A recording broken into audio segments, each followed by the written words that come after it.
Q36 인류 권력의 역사와 21세기 권력이 가진 특이점은 뭘까요? 우린 21세기 권력의 열쇠가 데이터와 정보라는 걸 보고 있습니다. 정보의 흐름을 제어하는 것도 마찬가지죠. 수천 년 전 권력의 척도는 토지였습니다. 가장 강력한 사람은 토지 소유자였죠.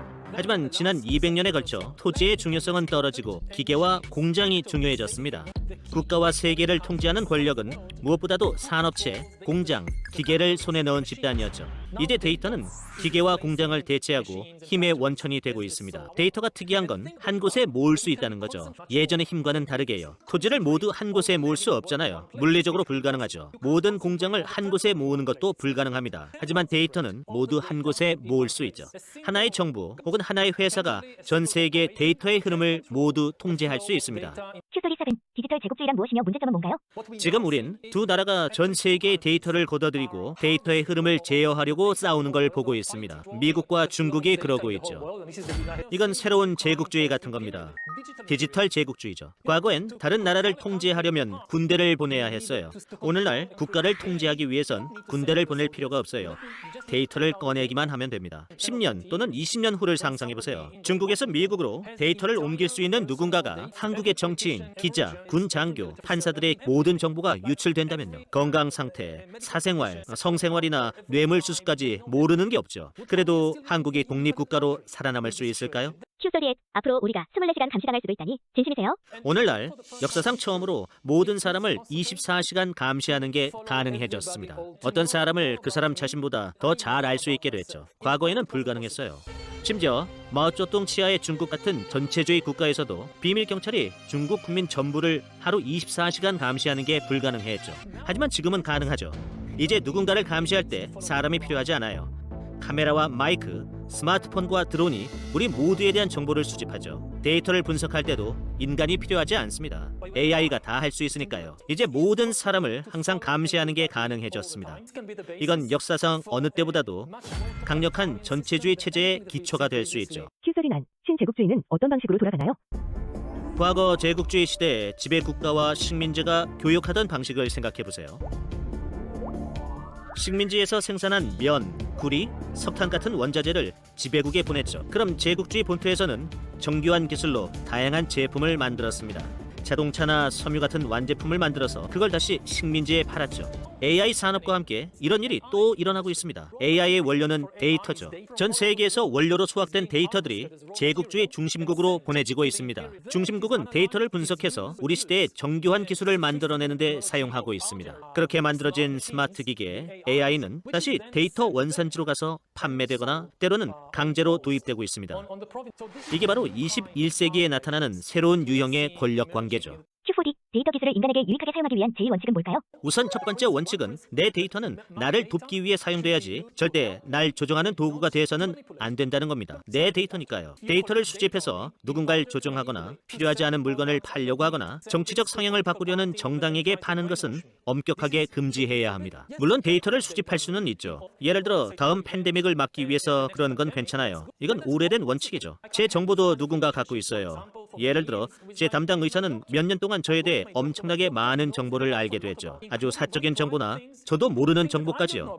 이런 건 괜찮습니다. 의사가 절 통제하려는 제3자에게 정보를 팔지는 않잖아요. 저를 돕기 위해 쓰는 거죠. 이게 첫 번째 원칙입니다. Q41 데이터 기술을 인간에게 유익하게 사용하기 위한 두 번째 원칙은 뭘까요? 두 번째 원칙은 모든 데이터가 한 곳에 집중되는 걸 허용해선 안 된다는 겁니다. 정부도 안 되고 회사도 안 되고 국제기구도 안 됩니다. 정보는 나눠서 보관해야 해요. 어느 한 조직이 모든 데이터를 관리한다면 그건 전체주의 체제로 가는 지름길이 될 수 있습니다. 그 조직이 정부든 회사든 간에 똑같이 위험하죠. Q40 세 번째 원칙은 뭔가요? 세 번째 원칙은 개인에 대한 감시를 강화하면 할수록 큰 기업이나 정부에 대한 감시도 강화해야 한다는 겁니다. 지금 기업과 정부는 우리를 감시하고 또 점점 더 많은 정보를 가지고 있지만 우린 그들이 뭘 하는지 알 수가 없죠. 페이스북, 중국 공산당은 국민에 대한 모든 걸 알고 있지만 사람들은 당에서 무슨 일이 일어나는지 알 수 없죠. 이건 아주 위험합니다. 정보와 데이터가 불균형하게 흐르고 있는 거죠. 더 나은 미래를 위해선 균형이 필요합니다. Q40 Q42. 정보의 허용 범위와 그에 합당한 조건은 뭘까요? 누군가 저에 대한 정보를 수집하는 건 괜찮아요. 저도 똑같이 상대에 대한 정보를 구할 수 있다면요. 예를 들어 정부의 부정부패를 감시하는 거죠. 국민 개개인이 정부에서 돈을 가져가는 사람이 누군지 쉽게 볼 수 있다면 정부가 부패하는 걸 막을 수 있습니다. 마찬가지로 우린 기업이 뭘 하는지도 알아야 합니다. 기업이 세금을 피해갈 모든 종류의 요령을 가지고 있다면 그걸 파악해야 하죠. 이렇게 양자간 균형을 잡을 수 있다면 괜찮습니다. 기술이 양방향으로 작동하는 거니까요. 현재 기업과 정부가 우리를 감시하기 위해 쓰는 기술을 거꾸로 그들을 감시하는 도구로 쓸 수 있어야 하죠. Q43. 인류가 수천 년 동안이나 민주주의 체제를 만들 수 없었던 이유가 뭔가요? 일반적으로 민주주의는 신뢰에 기반을 두고 있습니다. 시민들 간의 신뢰, 국가기관과 시민 간의 신뢰 말입니다. 이 신뢰를 잃으면 내전이 생기거나 독재 체제가 출현할 수도 있죠. 이런 신뢰를 구축하고 유지하는 건 아주 어렵습니다. 아테네 같은 고대 민주주의 국가를 보면 아주 작은 도시 단위였죠. 왜일까요? 작은 도시에선 사람들이 직접 만나고 서로 신뢰하는 게 쉽기 때문이죠. 하지만 거대 왕국에선 모두를 만나는 게 불가능해서 서로 신뢰하기가 어려웠죠. 그래서 왕정과 독재 정권 같은 체제만 작동했던 겁니다. 지금처럼 된 건 고작 200년 전입니다. 통신 기술이 비약적으로 발전하고 현대 교육 제도가 발전을 거듭하면서 거대한 국가의 수백만 시민이 서로를 만나고 알 수 있게 됐습니다. 또 중요한 논제를 놓고 대화도 할 수 있게 됐죠. 이건 쉬운 일이 아니었죠. 그러니 이걸 잘 지키고 잃지 않도록 조심해야 합니다. Q44. 민주주의 체제와 독재주의 체제의 장단점은 뭔가요? 민주주의의 큰 장점은 그 어떤 정부 체제보다도 더 융통성이 있다는 거죠. 특히 실수를 인정하고 다른 걸 시도할 수 있게 한다는 점에서 말입니다. 어떤 사람들은 독재가 훨씬 더 효율적이라고 말합니다. 일단 독재자가 강하게 밀어붙이면 어떤 일을 놓고 타협이나 협의를 하는 긴 과정이 없으니까요. 독재자가 결정한 대로만 하면 효율적이라는 거죠. 문제는 그 한 명이 잘못된 결정을 내릴 때입니다. 사람은 누구나 잘못된 결정을 하잖아요. 완벽하고 옳은 결정만 내리는 사람은 역사상 단 한 명도 없었습니다. Q45. 독재 정권이 악순환에 빠질 수밖에 없는 이유가 뭔가요? 독재 정권은 절대 실수를 인정하려고 하지 않습니다. 사람은 누구나 실수를 인정하기 싫어하죠. 독재자는 남자든 여자든 언론이나 신문을 통제하려고 합니다. 이렇게 말하죠. 안 돼. 내가 실수했다고 하지 말고 다른 사람이라고 해. 실수는 외국인이랑 반역자들이 한 거지. 내가 아니야. 그들은 권력으로 실수를 바로잡는 게 아니라 그걸 숨기려고 합니다. 물론 민주주의에서도 지도자들이 실수를 합니다. 그걸 인정하고 싶어 하지 않지만 자유 언론이 있고 다른 권력들도 있죠.